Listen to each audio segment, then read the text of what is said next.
Hello. नमस्कार। चलिए शुरू करते हैं। चैप्टर वाइज साइंस का पहला चैप्टर सॉल्यूशन टेस्ट पेपर समझिए इसको अपने लिए, सीबीएसई के लिए, इंडिया के किसी भी एग्जाम के लिए ये आपका बहुत ही जरूरी और एकदम सच्चा हथियार होगा। जैसे मैं कहना चाह रहा हूँ कि ये वीडियो इसलिए लाया गया है कि बहुत से बच्चों को तो लगता है कि किस प्रकार का पैटर्न पूछेगा, कैसा क्वेश्चन होगा, हाँ एमसीक्यू कैसा रहेगा। तो हम डिफरेंट टाइप्स ऑफ क्वेश्चन को समझाने के लिए हम ये टेस्ट पेपर लेके आए हैं, ताकि बच्चे लोग इससे क्या हो सके, अपने आप को परिचय या परिचित कर पाए कि क्वेश्चन कैसा पूछेगा। ठीक है, चलिए शुरू करते हैं। मैं आती हूँ। When you place iron in copper sulfate solution, the reddish brown coating forms on the edges. चलिए पहला क्वेश्चन को करते हैं। अच्छा, सबसे पहले राम राम। चलिए चालू करते हैं। When you place iron in copper sulfate solution, the reddish brown coating forms on the nail is. तो सबसे पहले तो आप ये बताइए कि रिएक्शन तो आपको आता ही होगा, नहीं आता तो हम सिखाते हैं। आयरन है तो आयरन प्लस कॉपर सल्फेट, ये रिएक्शन किया और आपको पता है, ये क्या पता है, केदारनाथ का माली आलू जरा फीका पकाता है। हाई कोर्ट है आपका, यहीं पर हम आपके आगे बाद में करेंगे। पहले देखिए तो आयरन कॉपर को हटाएगा, क्यों? क्योंकि डिस्प्लेसमेंट रिएक्शन करेगा। कॉपर क्योंकि कम अभिक्रियाशील है, कम रिएक्टिव है ना। कॉपर क्या है? कम अभिक्रियाशील। आयरन क्या करेगा? उसको हावी हो जाएगा, आयरन इसको हटा देगा। तो आयरन के इस अभिक्रिया करने के कारण ये बढ़ जाता है रेडिश ब्राउन। किसमें कलर रहता है? ये रेडिश ब्राउन में। और ये रिएक्शन से पहले ये कैसा रहता है? तो ब्लू रहता है। तो अब हमसे पूछता है कि ऑन द नेल किसके कारण रहा होगा, ये कैसा रहा होगा। ठीक है, तो अब बताइए, रेडिश ब्राउन अगर जंग लग गया किसी आयरन में तो आप वही समझिए कि स्मूथ तो खैर नहीं होगा, सॉफ्ट तो खैर नहीं होगा। तो रफ एंड ग्रेनुलर कर दीजिए, रफ एंड ग्रेनुलर कर दीजिए, है ना। रफ एंड ग्रेनुलर मतलब रफ समझिए खुरदरा हो गया, और कुछ ग्रेनुलर मतलब बुरादा जैसा। ठीक है, ये ऑप्शन हो गया clear. First number question clear हुआ, समझ आया कि नहीं आया? मतलब रिएक्शन का खेल था। The compound formed by Hg+2 and chlorine -2, ये तो क्लास 9 का कॉन्सेप्ट हो गया। अब जरा से देखिए, हाइड्रोजन या हाइड्रोजन बोलते हैं, मरकरी ले लीजिए, क्लोरीन ले लीजिए। ये क्या बता रहा है? ये क्या बता रहा है? इसके यहाँ भेज दीजिए, इसको यहाँ भेज दीजिए, क्या बन गया? HgCl2 बन गया। अब जो भी यहाँ पर आपको ऑप्शन में मैच करे उसको मार दीजिए, क्या बन गया? HgCl2 बन गया। तो चलिए, उम्मीद है कि आपको समझ में आया होगा। क्रॉस मल्टीप्लिकेशन करना था, कहीं कोई बड़ी बात नहीं है। चलिए आगे बढ़ते हैं। अगला नंबर क्वेश्चन देखिए, BaCl2 plus Na2SO4 BaSO4 plus 2NaCl, it is the type of, कौन सा टाइप का रिएक्शन है? तो आप ये बताइए, डबल डिस्प्लेसमेंट का नाम सुने होंगे। डबल डिस्प्लेसमेंट क्यों? क्योंकि डबल डिस्प्लेसमेंट रिएक्शन में सोडियम यहाँ आया है, यानी कि आयन का एक्सचेंज हुआ है। तो डबल डिस्प्लेसमेंट में क्या होता है? आयन का एक्सचेंज होता है, और उसी रिएक्शन को क्या बनाता है? वो प्रेसिपिटेशन रिएक्शन भी हम लोग कहते हैं। इसीलिए हम लोग ऑप्शन ए मार देंगे दोनों रिएक्शन, क्योंकि ये सही है। बाकी और भी ऑप्शन देखने के लिए हम दिखा दे रहे हैं आपको, लेकिन आप ऑप्शन ए ही मारिएगा। क्या मारिएगा? Option A मारिएगा। क्यों? क्योंकि बहुत precipitation reaction double displacement reaction होगा। बोले सर इससे प्रेसिपिटेशन कौन बनेगा? देखिए ये बनेगा BaSO4 व्हाइट पीपीटी बनेगा। व्हाइट मतलब देखिए, अच्छा ये पीपीटी क्या होता है? तो जरा सा पीपीटी के बारे में समझ लीजिए भाइयों। बात ये है कि पीपीटी हम लोग प्रेसिपिटेशन उसको बोलते हैं, या एक ऐसा कंपाउंड होता है जो वाटर में इनसॉल्युबल होता है लेकिन अल्कोहल में सॉल्युबल होता है, और ये कलरफुल होता है ना। मतलब ये ऐसा सब्सटेंस है। चलिए अब आगे बढ़ते हैं। Question number 4, pieces of zinc metal are added to 4 different test tube containing different solution in which test tube no change is observed, किसमें चेंज नहीं देखने को मिलेगा? क्या करते हैं ना, क्वेश्चन नंबर 4 और 5 एक जगह हो सकता है क्या? क्वेश्चन 4 और 5 हाँ हो सकता है, एक जगह कर देते हैं। एक जगह देखिए, यहाँ पर बोल रहा है पीसेस ऑफ जिंक मेटल, आपको किस किस में डालना है, जिंक सल्फेट में डालना है, कॉपर सल्फेट में डालना है, एल्यूमिनियम में डालना है, आयरन सल्फेट में डालना है। हम देखिए इसको बनाएंगे नहीं, बस हम इतना ले लेंगे, केदारनाथ का माली आलू जरा फीका पकाता है, हाई कोर्ट है पका। तो जरा सा अब आप बताइए जिंक किसको किसको यहाँ से रिएक्शन कर पाएगा। देखो इतना होता है कि इसमें तो रिएक्शन हल्का फुल्का हो ही जाएगा इसमें रिएक्शन ऐड करने से। देखो अगर जिंक हम बोले तो जिंक किसको किसको हटा देगा, कॉपर को हटा देगा ना, तो कॉपर को हटा देगा। जिंक से ऊपर है एल्यूमिनियम, तो इसको नहीं हटा पाएगा, यानी कि यहाँ पर आपको जो है कोई भी चेंज देखने को नहीं मिलेगा। आयरन को क्या हटा पाएगा, जिंक, हाँ आयरन को हटा देगा, यानी कि यहाँ पर चेंज देखने को मिलेगा। तो कहने का मतलब है कि आपको चेंज कहाँ मिलेगा देखने को, यहाँ, क्योंकि इसके साथ रिएक्शन नहीं होगा, इसके साथ रिएक्शन नहीं होगा, और इसके साथ भी रिएक्शन चेंज नहीं देखने को मिलेगा ना, सॉरी उल्टा बोल दिया। देखिए यहाँ पर चेंज देखने को मिल सकता है, लेकिन नहीं पूछे चलिए गलत नहीं लेंगे, हम गलत नहीं लेंगे, इसको नहीं लेंगे। तो ये ऑप्शन हो जाएगा मेरा सही, ऑप्शन नंबर सी। क्लियर है। चलिए क्वेश्चन नंबर 5 देखिए, बोलता है for the reaction 3Fe plus 4H2O Fe2O3 4H2 which of the following statement is correct? Iron is oxidized, water is reduced। हमको लगता है थोड़ा सा और ऊपर ही आएगा क्वेश्चन, फिर थोड़ा सा ऊपर कर देते हैं क्वेश्चन। देखिए क्योंकि थोड़ा सा क्वेश्चन भी बड़ा था, है ना, क्वेश्चन थोड़ा सा बड़ा था, कर देते हैं इसको। देखिए क्या बोलता है क्वेश्चन, फॉर द रिएक्शन इतना आयरन इज ऑक्सीडाइज। तो देखिए आयरन जो सही में ऑक्सीडाइज हुआ है, देखिए तो आयरन के साथ क्या हुआ, प्लस ऑक्सीजन हुआ है। जिसमें एडिशन ऑफ ऑक्सीजन होता है क्या बोलते हैं हम लोग, ऑक्सीडेशन रिएक्शन बोलते हैं, है ना, या एक और रिमूवल ऑफ हाइड्रोजन भी बोलते हैं। अच्छा वाटर इज रिड्यूस, तो देखिए तो वाटर बाउ था, अब हाइड्रोजन बदल गया, तो सही बात है, हाइड्रोजन माइनस हुआ, सॉरी ऑक्सीजन माइनस हुआ है, अगर ऑक्सीजन माइनस हुआ क्या हुआ, रिड्यूस, सही, यानी कि ऑप्शन ए ऑप्शन बी सही है। Water act as reducing agent, अब समझ में आना रिड्यूसिंग एजेंट क्या है। तो देखो रिड्यूसिंग एजेंट जो होता है हम अभी नहीं बताएंगे क्या करेगा, पहले से बता ही देते हैं। देखिए रिड्यूसिंग एजेंट हम उसे को कहते हैं जो किसी दूसरे को रिड्यूस करे लेकिन खुद को क्या करे, ऑक्सीडाइज करे। यहाँ पर बोल रहा है वाटर एक्ट रिड्यूसिंग एजेंट, तो क्या बाबू ये रिड्यूसिंग एजेंट है, मतलब खुद ऑक्सीडाइज हो रहा है, नहीं। अगर इसमें एक ऑक्सीजन था इसमें और ऑक्सीजन जुड़ता तो कहते कि हाँ ये रिड्यूसिंग एजेंट है। आयरन एक्ट इज रिड्यूसिंग, तो यहाँ देखो ये आयरन क्या कर रहा है, दूसरे को रिड्यूस कर रहा है, इसको हटा रहा रिड्यूस कर रहा है और अपने आप ऑक्सीजन ले रहा है, तो सही बात ये ऑप्शन सही हो जाएगा, यानी कि 3 लोग सही है इसमें। तो ए बी डी देखिए ये दोनों गलत हो जाएगा, ये तो वाला चीज होगा नहीं और यही ऑप्शन सही होगा, यानी कि ए बी एंड डी हमारा ऑब्जर्वेशन सही है, बाकी सब गलत है। In the reaction Be2C plus XH2O YBeOH का होल ट्वाइस प्लस CH4। अब आप इसको write the value of X and Y बोल रहा है, तो आप क्या कीजिए ना, बैलेंसिंग कीजिए। सबसे पहले आप यहां लिख लीजिए barium carbide plus XH2O is Y barium hydroxide का होल ट्वाइस प्लस CH4। हमको एक्स और वाई का वैल्यू निकालना है। तो सबसे पहले देखिए हीट एंड ट्रायल मेथड यहाँ लगा दे रहे हैं, बाकी अगर ढेर सारा क्वेश्चन रहेगा तो वहां पर हम हीट एंड ट्रायल मेथड नहीं लगाएंगे, सीधे एक एक तरीका बताते जाएंगे, बनाते जाएंगे। यहाँ देखिए तो बेरिलियम 2 पीस है, तो बेरिलियम 2 पीस ऐसा करते हैं, यहाँ पर हम अभी कुछ नहीं लिखते हैं, ठीक है, यहाँ पर हम भी कुछ नहीं लिखते हैं, अभी दोबारा लिख रहे हैं इसको प्लस CH4। चलिए देखिए यहाँ बेरिलियम 2 पीस है, यहाँ 1 पीस है, 2 से मल्टीप्लाई करते। अब कार्बन को देखिए यहाँ 1 पीस है, यहाँ कार्बन 1 पीस है, चलो सही है यहाँ पर। अब जरा सा बताइए हाइड्रोजन यहाँ कितना है, 2 पीस, और यहाँ कितना देखिए तो 2 यहाँ है और ऐसा सा 2 पीस है, यानी 2 दूनी 4 और 4 8 पीस है। तो 8 पीस करेंगे कितना से करना होगा, 4 से करना होगा ना, तो 4 से कर दिए। अब देखो ऑक्सीजन मिला जरा सा देखिए तो वो 2 हो गया, 2 यहाँ 2 दूनी 4 ऑक्सीजन यहाँ पर हो जा रहा है। अब एक एक करके मिला के देखिए सब कुछ, beryllium 2 piece, beryllium 2 piece, carbon 1 piece और यहाँ कार्बन 1 पीस।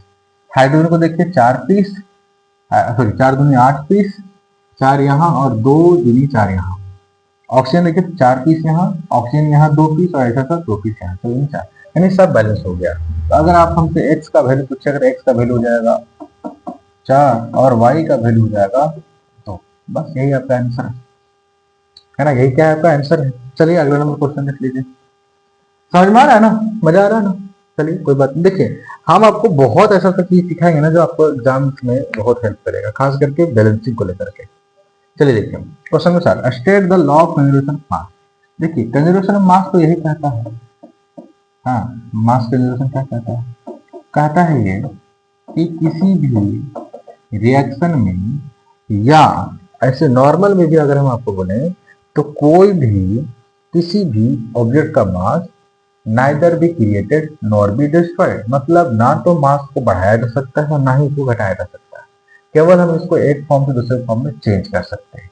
लेकिन यहां पर बोलने के लिए क्या करना होगा, यहां पर बोलना होगा mass of reacted is equal to mass of product, दोनों इक्वल हो जाएगा, बस यही बोल के आपको निकल जाना है ना। तो अगर आप लिखना चाहें तो लिख सकते हैं, according to mass conservation law आप ये लिख सकते हैं mass of reactant is equal to, या sorry language is equal to mass of product, बस ऐसा कर दीजिए, ठीक है ऐसा कर दीजिए। चलिए अगला नंबर देखिए, क्वेश्चन नंबर अगला 8 है जो है वो हम थोड़ा सा ऊपर करके लिखते हैं, ज्यादा अच्छा रहेगा। क्या है, इसके लिए बैलेंसिंग इक्वेशन भी लिखना है आपको, बस केवल हमको लगता है बैलेंस केवल एक इक्वेशन लिख देना है, छोड़ देना है। चलिए लिखते हैं, सबसे पहले हाइड्रोजन है, हाइड्रोजन है तो हाइड्रोजन गैस ले लीजिए, प्लस क्लोरीन तो क्लोरीन गैस ले लीजिए और हाइड्रोजन क्लोराइड बना दीजिए। देखिए तो यहाँ पर हाइड्रोजन 2 पीस है, 2 कर दीजिए, हाइड्रोजन 2 पीस हुआ, क्लोरीन भी 2 पीस हो गया, क्लोरीन भी 2 पीस हो गया, ये पहला हो गया। दूसरा देखिए बेरियम क्लोराइड, सॉरी हाँ बेरियम क्लोराइड है तो बेरियम क्लोराइड लिख दीजिए। फिर है एल्युमिनियम सल्फेट तो एल्युमिनियम सल्फेट लिख दीजिए। अब हो गया बेरियम सल्फेट तो बेरियम सल्फेट कर दीजिए। दो दोहा नहीं होगा, बेरियम सल्फेट ही डाल। फिर है आपका एल्युमिनियम क्लोराइड, हाँ ठीक है।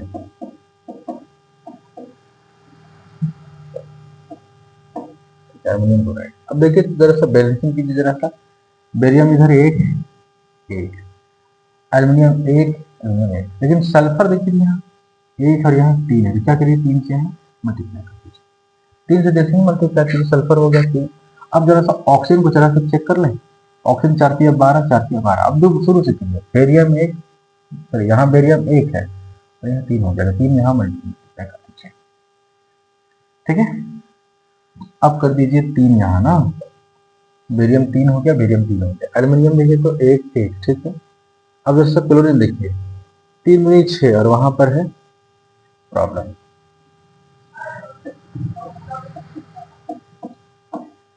तो यहाँ हो जाएगा 3 दूनी 6, मतलब 3 बेरियम हो गया 3 बेरियम हो गया, ठीक है। क्लोरीन 3 दूनी 6 हो गया, 3 दूनी 6 हो गया, है ना। अब एल्युमिनियम जो देख लीजिए, एल्युमिनियम यहाँ 2 पीस के 3 पीस हो गए, ये तो लफड़ा है। अब जरा सा सल्फर को देखा जाए तो 3 3 दूना 6, यही तो लफड़ा है, ऐसा होगा।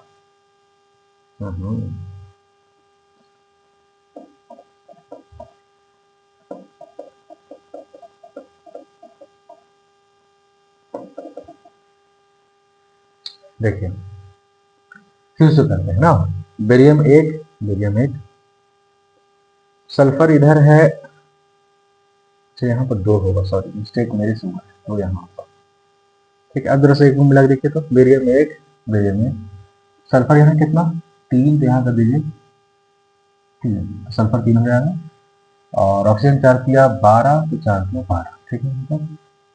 और इधर हो गया एल्यूमिनियम 2, इधर कर दीजिए एल्यूमिनियम 2। इस चक्कर में बेरियम उधर 3 करते हैं तो इधर भी 3 करना होगा, तो बेरियम 3 तो 3 गुना 6 हो गया। क्लोरीन क्लोरीन देखिए उधर 6 हो गया, शुरू से मिला लीजिए 3 बेरियम 3 बेरियम, क्लोरीन 3 गुना 6 3 गुना 6, सल्फर 3 ऑक्सीजन 4 किया 12 ऑक्सीजन 4 किया 12, और कुछ नहीं मैच करेंगे। चलिए क्वेश्चन नंबर 3 कर देते हैं, सोडियम प्लस वाटर, तो सोडियम कर दीजिए प्लस वाटर कर दीजिए,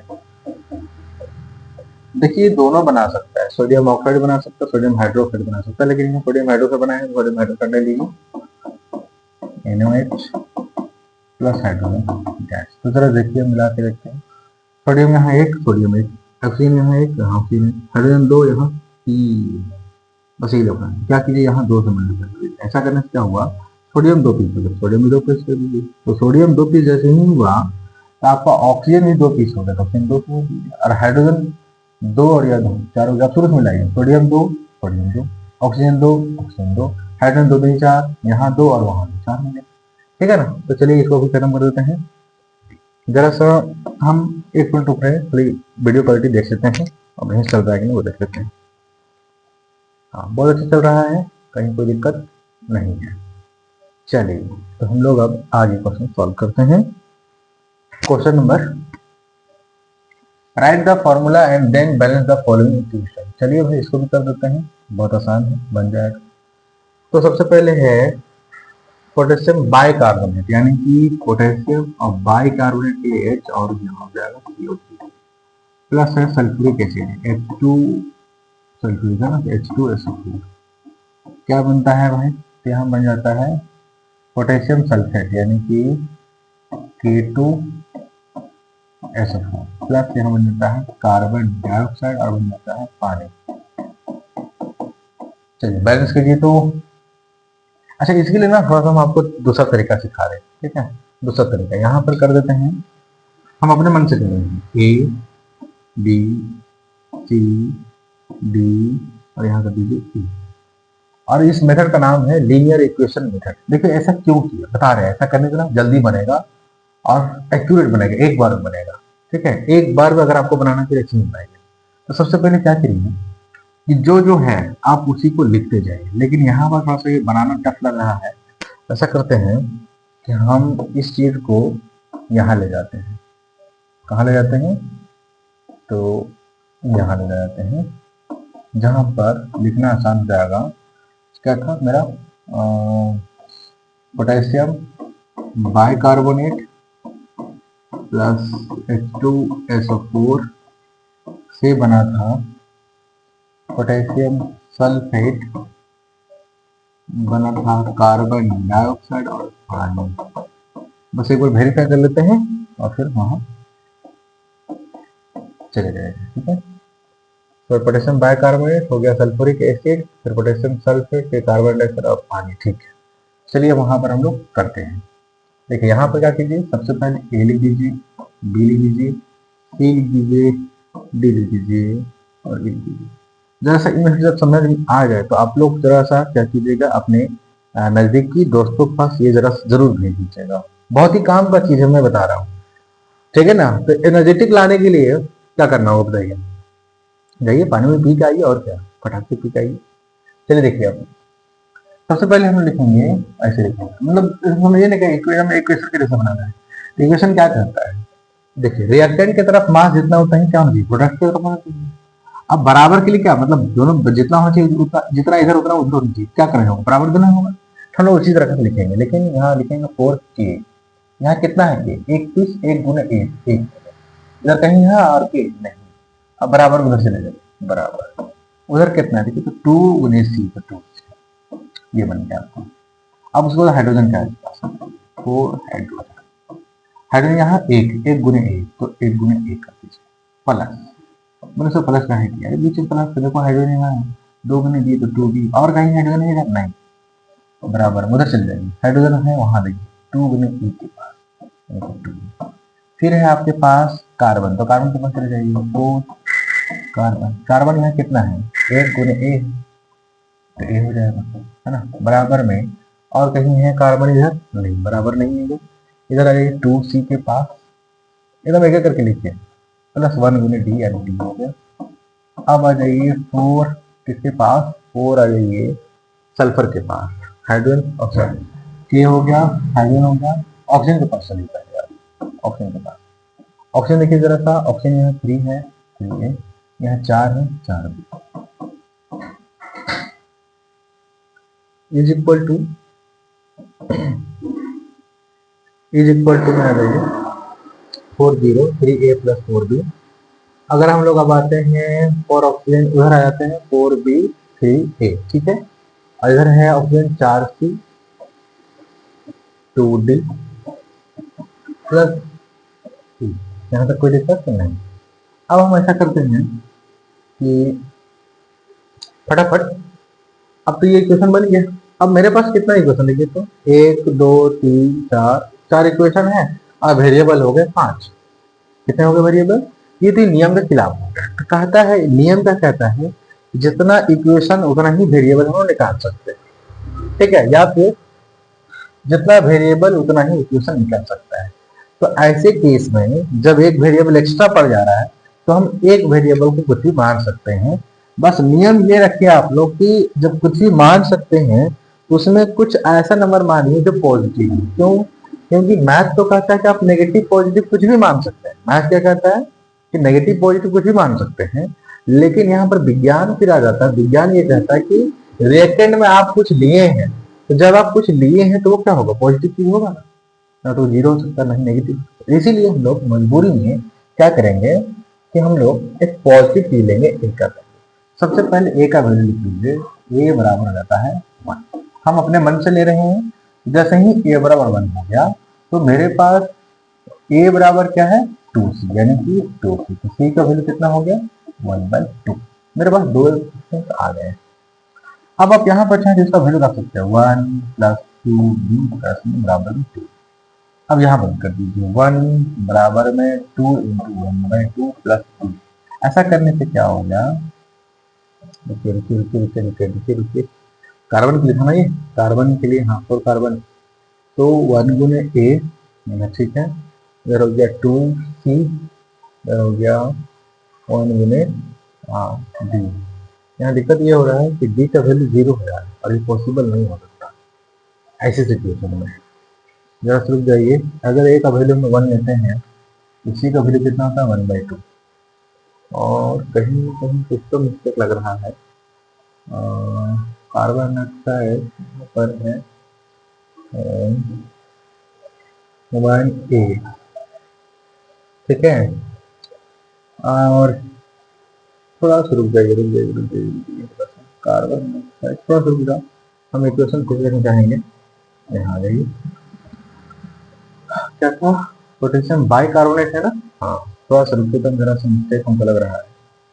potassium bicarbonate, sulphuric acid, potassium sulphate, carbon dioxide और वाटर। रुकिए रुकिए रुकिए, थोड़ा सा रुक जाइए रुक जाइए रुक जाइए।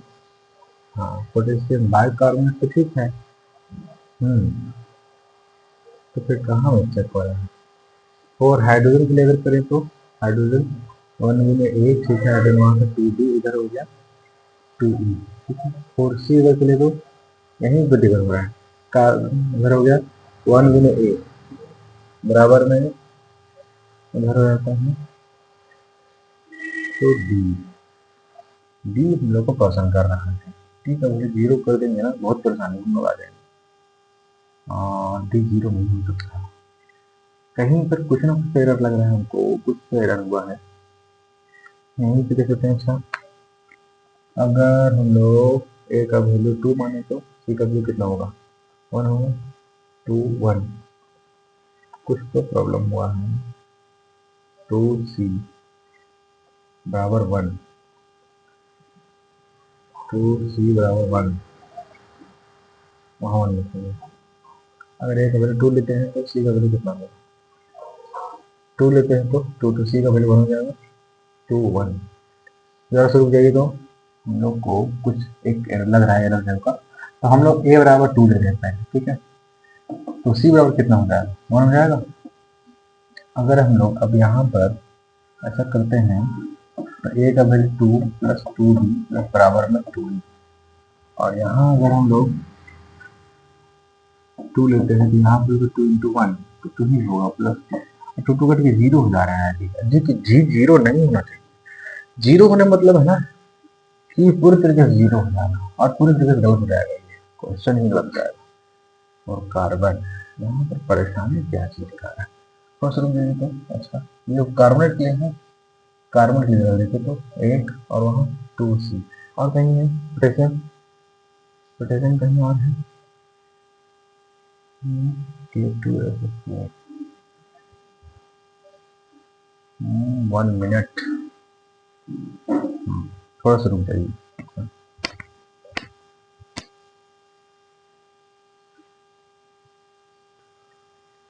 थोड़ा सा दिक्कत हो रहा था हमको लगता है कुछ ना कुछ प्रॉब्लम हुआ है, डी का वैल्यू 0 हो जा रहा है। ऐसा करते हैं ना कि हम लोग, हाँ यहाँ यही ना है, हाँ हम लोग यहीं पे लिखते हैं पोटेशियम बाइकार्बोनेट, यानी कि पोटेशियम बाइकार्बोनेट, और एक बार ट्राई करते हैं यहीं पर, ठीक है। देखिए अगर बन जाएगा जल्दी तो वहाँ कहीं ज़्यादा प्रश्न करेंगे। पोटेशियम बाइकार्बोनेट यानी कि KHCO3 प्लस सल्फ्यूरिक एसिड यानी कि H2SO4, और ये देता है पोटेशियम सल्फेट यानी K2SO4 plus carbon dioxide plus H2। जब चलिए तो ऐसे ही मिला के देखते तो सबसे पहले हम लोग ऐसे ही ट्राई करते हैं। 2K हो गए, K कितना हो गया। अब जरा सा मिला के देखिए। अब अगला सबसे पहले अब क्या मिलाएंगे, कार्बन मिलाएंगे, नॉन मेटल मिलाएंगे। तो कार्बन हो गया इधर, देखिए तो इधर 2C, यहाँ पे 2C। अब जरा सा आ जाइए किसके पास, सल्फर के पास। इधर देखिए सल्फर 1 है, सल्फर 1 है। हाइड्रोजन को मिलाइए, हाइड्रोजन 2 और यहाँ 2 4 हो गया, तो यहाँ पर कर दीजिए 2, हाइड्रोजन 4 हो गया। अब जैसे ऑक्सीजन मिला देखिए तो 3 दूना 6 और यहाँ 4 10, 4 दूना 8 और 2 ऑक्सीजन हो गया 10। एक बार मिला देखिए शुरू से, potassium 2, potassium 2, sulphur 1, sulphur 1, carbon 1, sorry carbon 2, carbon 2, oxygen यहाँ देखिए तो 4 और 3 दूना 6, तो 6 और 10, 2 दूना 4 और 4 8 और ये 10 हो गया। हाइड्रोजन मिला देखिए तो 2 हाइड्रोजन और 2 4 और यहाँ पर 4 हाइड्रोजन। चलिए बैलेंस हो गया। अगर आपको देखना चाहते हैं वीडियो को देख सकते हैं, ठीक है। उसमें हमको लगता है कुछ लिखने में प्रॉब्लम हुआ है, वैसे वो तरीका है बहुत दमदार। ऐसा देखिए कोई बात नहीं, हमको तो फिर से एक बार देखेंगे, मौका मिलेगा तो सुनना। तो why do we keep food in refrigerator, why do we keep food in refrigerator. देखिए सबसे पहले क्वेश्चन पूछ रहा है कि हम लोग फूड में रेफ्रिजरेटर में क्यों रखते हैं फूड को। क्वेश्चन क्या पूछ रहा है, रेफ्रिजरेटर यानी कि जहाँ पर ठंडा रहता है वहां पर क्यों रखते हैं। तो सबसे पहले आप ये बताइए कि अगर भोजन खुला रहेगा क्या होगा, ऑक्सीडाइज होगा, ऑक्सीडाइज होगा यानी कि खराब हो जाएगा। ऑक्सीडाइजर मतलब ऑक्सीडेशन मतलब उसमें हवा लग जाना, हवा लग जाना यानी कि उसकी गुणवत्ता में कमी आ जाना, डिकेइंग हो जाना। तो कुल मिलाकर हम कहना चाह रहे हैं कि रेफ्रिजरेटर में इसलिए रखा जाता है to prevent from decaying and oxidation of food, मतलब उसको बर्बाद होने से बचाने के लिए हम लोग उसको रखते हैं, ठीक है। हम लोग उसको बर्बाद होने के लिए रखते हैं, मतलब बर्बाद होने के लिए नहीं, बर्बाद होने से बचाने के लिए रखते हैं, ठीक है। मतलब क्योंकि वहां का जो मौसम है बहुत ठंडा रहता है रेफ्रिजरेटर में, तो उससे क्या होता है बैक्टीरिया वहां पर पनप नहीं पाता। इसीलिए वाई वी, ऐसे हम लोग इसका आंसर लिखेंगे, we keep food in refrigerator to prevent the production of microorganism which causes decaying and decaying and spoiling of food, मतलब उससे बचा सके और कुछ नहीं, ठीक है। वो लिखने वाली चीज है, वो चीजें आप लोग लिखेगा। Sir which of the following statement correct and why, copper and डिस्काइड कॉपर, तो हम वो बताएंगे, इसके बारे में लिखेंगे।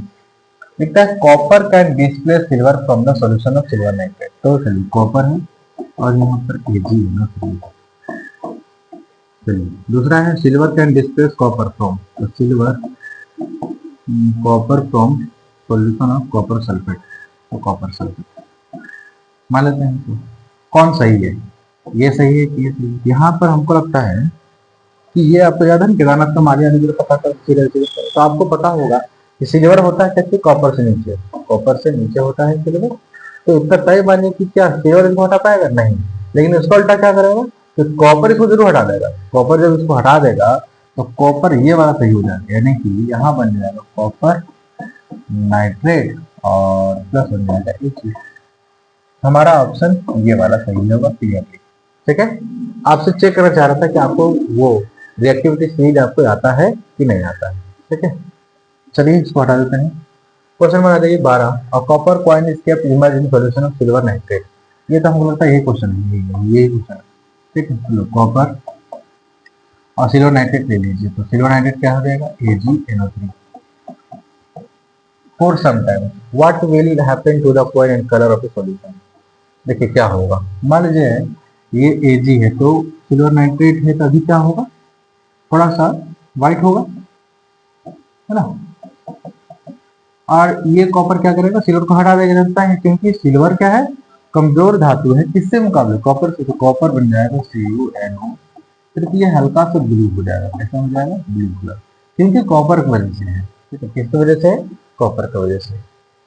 तो कॉपर कॉइन इज केप्ट, यहाँ पर होगा सबसे पहले कॉपर कॉइन का क्या हुआ, तो कॉइन जो आपका है क्या है, कॉपर कॉइन, अच्छा कॉपर का कॉइन है, सॉरी मैं उल्टा बोल दी, कॉपर का कॉइन है, वो क्या हो गया, हल्का सा ब्लू कलर का हो गया, क्योंकि उसमें कॉपर नाइट्रेट रिएक्शन कर लिया, ठीक है।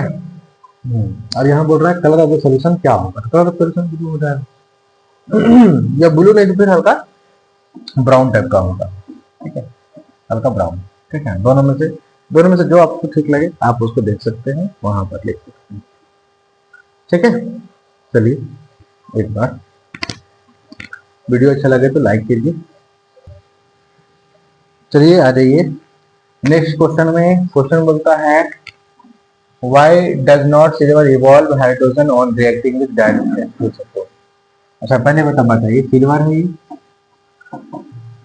Does not silver evolve hydrogen, sorry silver क्या करता है, H2SO4 के साथ रिएक्शन करता है, ये रिएक्शन नहीं करता, तो बोलता है यहाँ पर हाइड्रोजन क्यों नहीं निकलता, क्यों नहीं निकलता। सबसे पहले आप ये बताइए, अरे ये बहुत ज्यादा काम का चीज आ रहा है, केदारनाथ का माली आलू जरा टीका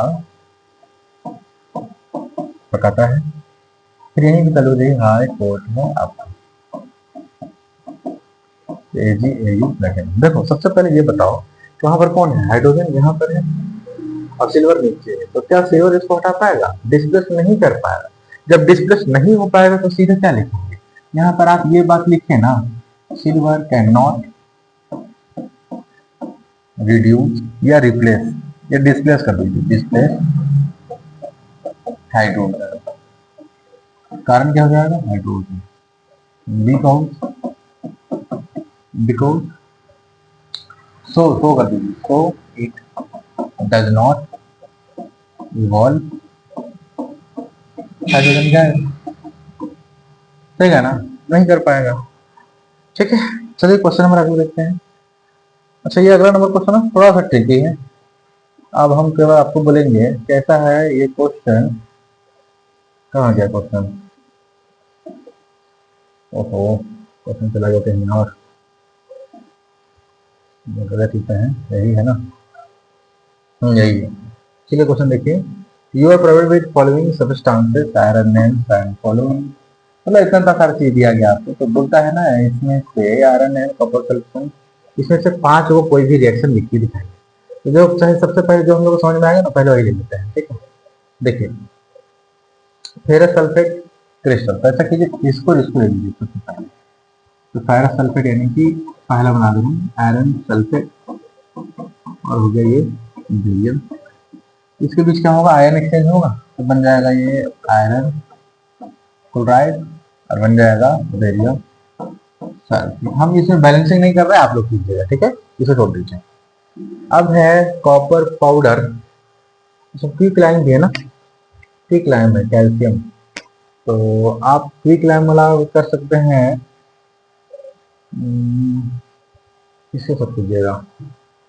अच्छा आयरन नेल्स पहले कर लेते हैं, आयरन नेल्स क्या करा दीजिए, आयरन ले लीजिए और कॉपर सल्फेट ले लीजिए, कॉपर सल्फेट, तो क्या हो जाएगा, ये ब्लू कलर का होगा तो आयरन घुस जाएगा इसके पास, हाँ ठीक है, और कॉपर हो जाएगा, तो 2 रिएक्शन हो गया यहाँ तक। तो तीसरा रिएक्शन कैसे लिखिएगा, फिर क्विक लाइम के साथ कैसा कीजिए ना, क्विक लाइम दीजिएगा ना, लेकिन फायदा नहीं लग रहा है,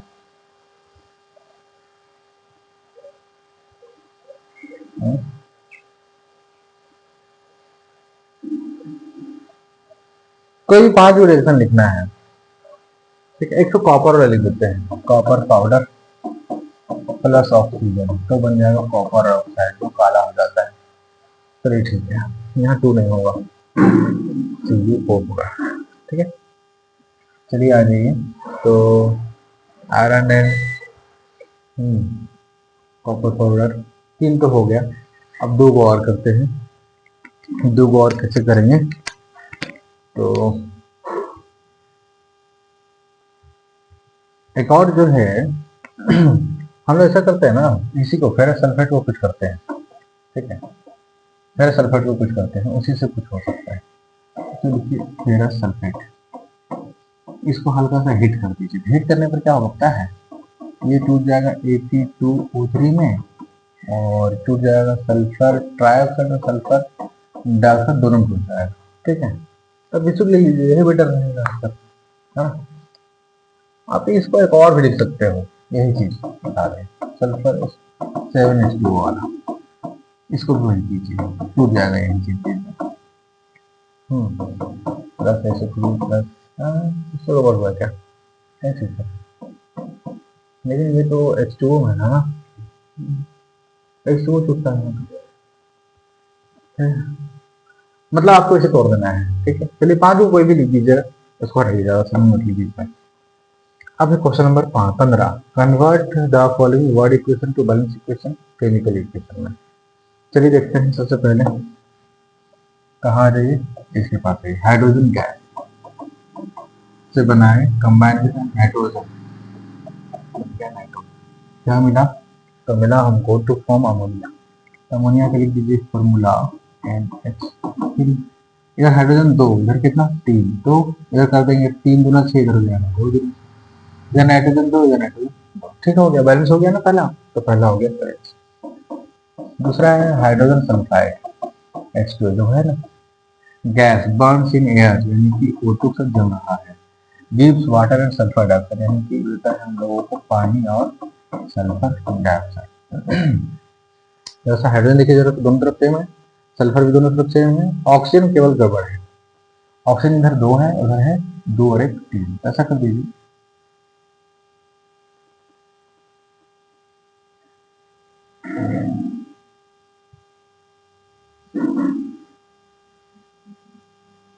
थोड़ा सा गलती हुआ था यहाँ पर, जरा सा ऑप्शन कर दीजिए इधर, ऐसे क्लिक यहाँ पर 2 कर दीजिए, 2 कर दीजिए, क्या होगा, हाँ 2 ऑक्सीजन हो जाएगा, और हो जाएगा इधर हो जाएगा 4 ऑक्सीजन, 2 दूनी 4, 4 दूनी 8 हो जाएगा, गड़बड़ हो गया, 4 दूनी 8। तो ऐसा करते हैं ना, अगर मैंने हाइड्रोजन 2 है इधर, तो फिर 2 ही हाइड्रोजन रहा, इधर हाइड्रोजन 2 कर देते हैं, तो हाइड्रोजन हो गया 4, 4 हाइड्रोजन हो गया, इधर भी सल्फर हो गया 2, इधर भी कर दीजिए सल्फर 2, सल्फर 2 हो गया। अब देखिए बैलेंस करके, ऑक्सीजन 2 और 2 दूनी 4 यहाँ, यानी कि 2 और 4 6 हो गया, तो 3 कर दीजिए। ठीक है, तो मिला के जरा हाइड्रोजन हो गया 2 दूनी 4, हाइड्रोजन 2 दूनी 4, सल्फर 2 पीस, ऑक्सीजन 2 और यहाँ 2 4, सॉरी 2 दूनी 4 और यहाँ 3 गुना 6, मतलब यहाँ 6। ठीक है, ये भी हो गया संतुलित। ठीक है, क्वेश्चन नंबर 3 क्या है, तो है barium chloride BaCl2 react with aluminium sulphate Al2SO4 का हाइड्राइड, ये बन जाएगा एल्युमिनियम क्लोराइड से कटाई है, बनेगा ही बनेगा, और ये बनेगा chloride and precipitate of barium sulphate. ये हमको लगता है थोड़ा देर पहले किए हैं हम लोग क्वेश्चन इस चीज को, आप लोग करिए वहां पर देख के बना दीजिएगा, ये वाला हम थोड़ा देर पहले किए हैं, मतलब जस्ट एकदम थोड़ा देर पहले इसी में किए हैं। Potassium metal react with water to give potassium hydroxide, इसको हटा देते हैं, तो लिख लिए होंगे। चलिए पोटेशियम हो गया, potassium metal react with water, पानी, ये बना दिया KOH एंड हाइड्रोजन गैस। तो चलिए सबसे पहले यहाँ पर K है, इधर भी हो गया K। देखिए वो लीनियर इक्वेशन जो बचा है ना, केमिकल इक्वेशन बैलेंस करने का, वो हम भी बताएंगे, टेंशन नहीं लीजिएगा। इधर रहता है 1, इधर रहता है 1, ठीक है, हाइड्रोजन 2, यहाँ 1 और गड़बड़ हो जाएगा, इसीलिए 2 यहाँ पर दीजिए। 2 करने से अगर मैं वापस लौट गई मेटल के पास, तो मेटल कर दीजिए 2, 2 हो गया मेटल। ठीक है, मतलब 2 को मेटल हो गया है ना, 2 को मेटल हो गया, अब हो गया मेटल भी 2 इधर भी। अच्छा देखिए हम आपको रिएक्शन बैलेंस करने के लिए थ्योरी में बता चुके हैं, जो मेरे बच्चे थ्योरी में बता चुके हैं, और अगर जो नहीं पढ़े हैं वो पढ़िए एक बार, और फिर यहाँ पर आएगा। और अगर आपको लगता है तो यहाँ पर आप ज्वाइन कर सकते हैं वीडियोस में, बहुत ही अच्छी तरीके से आपको पढ़ाया जाएगा। चलिए 2k प्लस H2O, तो 2k हो गया, हाइड्रोजन देखिए तो 2 और यहाँ 2 4 हो गए, तो 4 कर दीजिए, हाइड्रोजन इधर भी, हाइड्रोजन 4 हो गया। ऑक्सीजन देखिए तो ऑक्सीजन 2 हो गया, 2 ऑक्सीजन हो गया। एक बार फिर से देखिए 2k हाइड्रोजन 4, 2 यहाँ और 2 यहाँ, 4 ऑक्सीजन 2, चलिए ठीक है, ये भी हो गया संतुलित। अब आइए थोड़ा सा इसके पास, hydrogen sulphide gas react with oxygen gas, कहीं ये नहीं दीजिए ना, hydrogen sulphide oxygen to form solid sulfur and liquid water, solid sulfur and liquid water। चलिए तो बताते हैं, कुछ और ही बना है यहाँ पर। हाइड्रोजन सल्फाइड है 5 नंबर में, गैस रिएक्ट करता है ऑक्सीजन से, जलाया नहीं है यहाँ पर, वहां पर जलाया था, टू फॉर्म सॉलिड सल्फर यानी गैस बनाया, और क्या बनाया है, लिक्विड वाटर यानी कि पानी बनाया। चलिए देखिए, हाइड्रोजन 2 सल्फर 1 ऑक्सीजन 2 है, इधर हो गया एक, इधर कर दीजिए 2, और इसके चक्कर में हाइड्रोजन कितना हो गया 4, तो हाइड्रोजन भी 4 उधर, इधर भी 4, और सल्फर हो गया 2, इधर भी सल्फर कर दीजिए 2। अब मिला के देखिए, हाइड्रोजन 4, सल्फर 2, ऑक्सीजन 2, ठीक है, बैलेंस हो गया। ये इस तरीके से हो जाता है 15 क्वेश्चन, 15 क्वेश्चन हो जाता है खत्म। आपको कैसा लगा ये वीडियो जरूर बताइएगा, है ना। ठीक लगा तो जरूर रेटिंग दीजिए, 10 से लेके, मतलब 10 से लेके क्या लगता है, 1 से लेके 10 तक में कभी भी कोई भी रेटिंग दे दीजिए। कैसा लगा वीडियो देखिए। चलिए अब हम आपको बताते हैं कि ये क्यों कराया गया। ये इसलिए कराया गया ताकि आप क्या कर सके, ज्यादा से ज्यादा क्वेश्चन को देख सकें। और फिर से बता रहे हैं कि आपके बुक में जो भी क्वेश्चन दिया होगा उस क्वेश्चन को छोड़ करके इसको पढ़ने में ज्यादा फोकस कीजिए, क्योंकि आपका सीबीएसई अब बिल्कुल ही नए पैटर्न क्वेश्चन पूछना चालू कर दिया है, और नए पैटर्न का क्वेश्चन पूछने के कारण आपको ये सभी क्वेश्चन इंपॉर्टेंट है जो मैंने करा दिया है। तो चलिए, धन्यवाद, लव यू ऑल।